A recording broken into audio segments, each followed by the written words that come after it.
Imagine you got a raise last year, 5%, maybe 6. Your boss shook your hand, HR sent the paperwork, and for a few days you felt good about it. Then you went to buy groceries, and something was off. Not catastrophically off, just quietly, persistently off.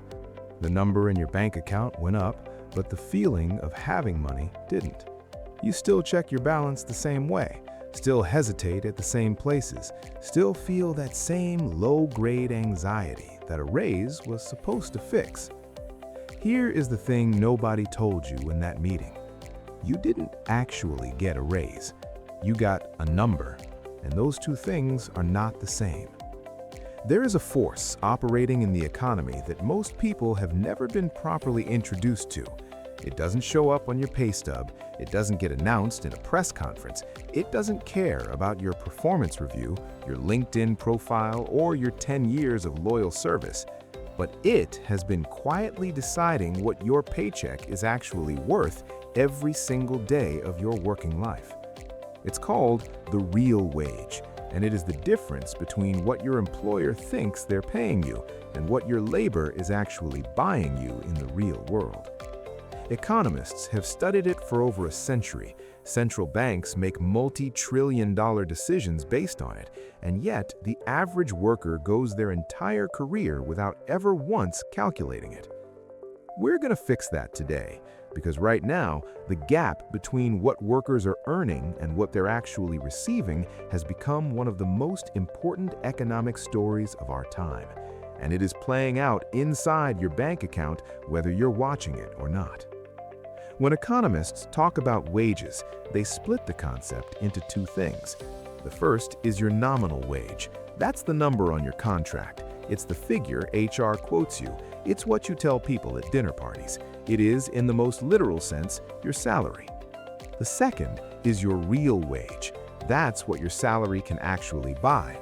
It's adjusted for inflation.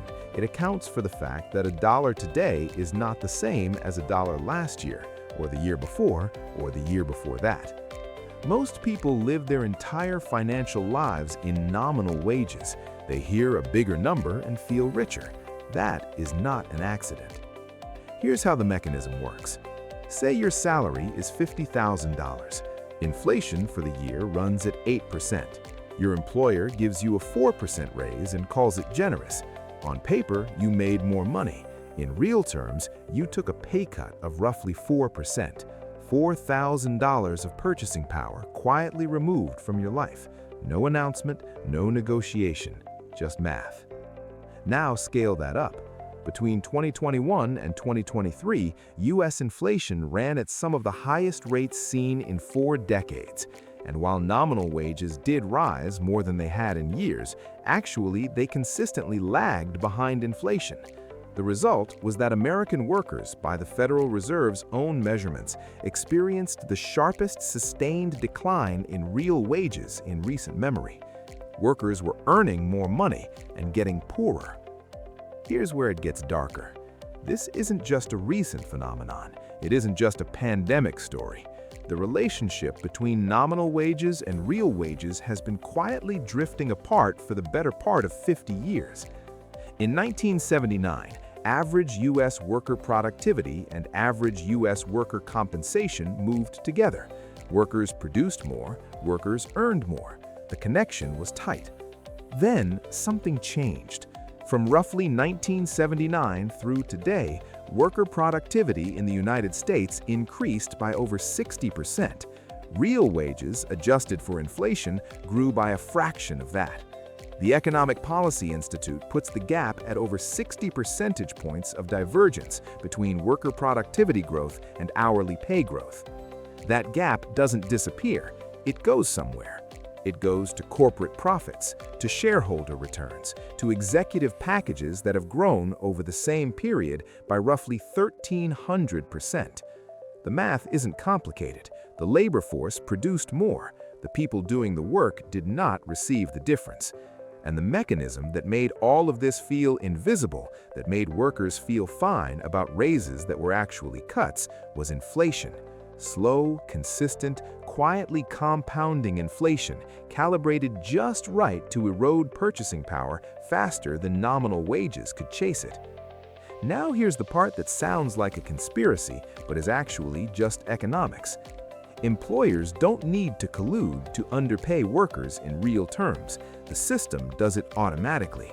Because salaries are negotiated in nominal terms, bonuses are announced in nominal terms, raises are measured against your last number, not against last year's cost of living. The entire architecture of how compensation is communicated is designed, not maliciously, but structurally around a number that flatters the employer and obscures the truth for the worker.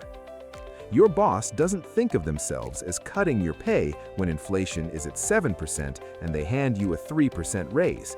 They think they gave you a raise, and technically, by every metric they're measured on internally, they did. Meanwhile, your grocery bill just had a different meeting with you, and it was less polite. This is what's known in behavioral economics as money illusion, the tendency of people to think in nominal terms rather than real terms. We are wired to respond to numbers, and the number went up, so we feel paid. The irony is exquisite.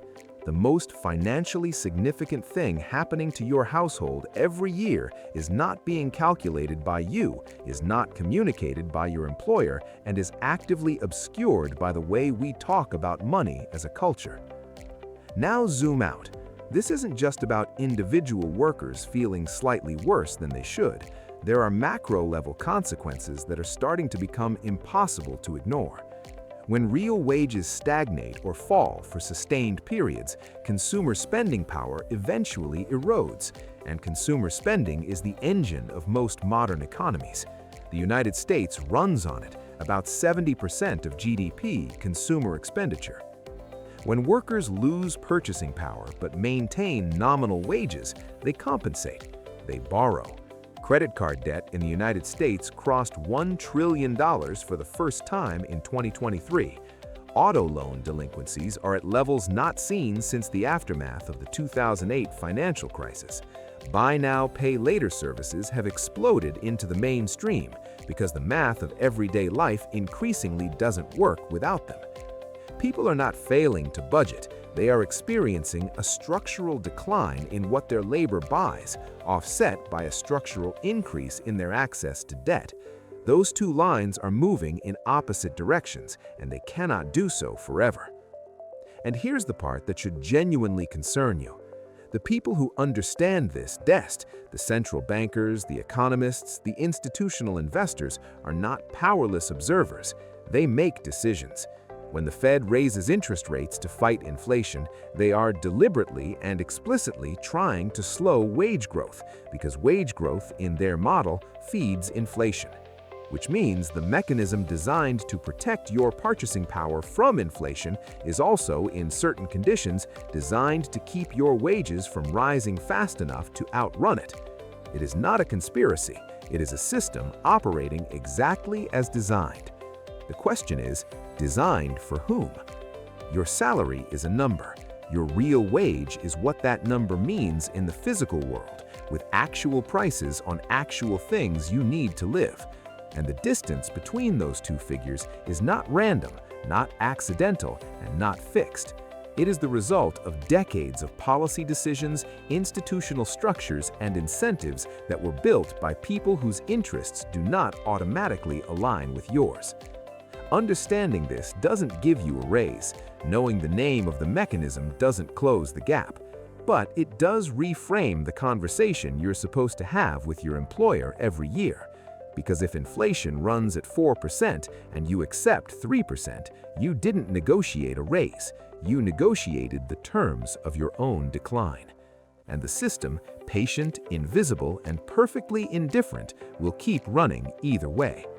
The only real question left is whether you're going to keep measuring your financial life in numbers that look bigger every year while quietly wondering why nothing feels like it's getting better. Or whether you're going to start measuring in something that actually tells the truth. Thanks for watching, and subscribe for more interesting finance videos.